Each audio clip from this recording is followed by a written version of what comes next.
Good morning. It's a beautiful Saturday morning, and I was reminded this morning when I was reading 2 Corinthians 4 about a podcast I was listening to yesterday, and it corresponded and brought me a lot of hope. And the short version is there are a couple guys hosting this podcast, and they're type A leader types, I would say, like me, and they were talking about statistics coming out about growing discouragement and emotional struggle amongst pastors in particular.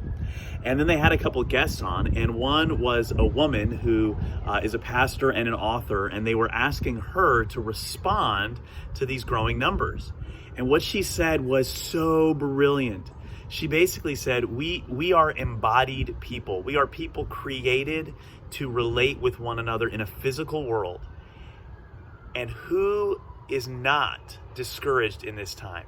In fact, she said, what does it say about a person who in a time when we are so physically distant would say, I'm fine, no big deal?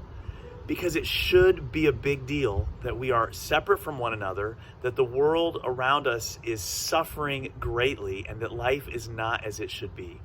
And I know that it's always okay to not be okay, but I thought what she said was absolutely brilliant, reminding us that not only is it okay to not be okay, but that we should be feeling this loss of being apart from one another and the suffering of our friends and our fellow humans around the world. So, be encouraged today.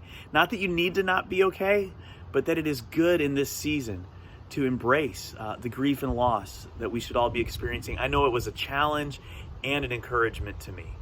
This next week, some other staff people are going to be hosting Daily Hope, but I look forward to seeing you next Friday.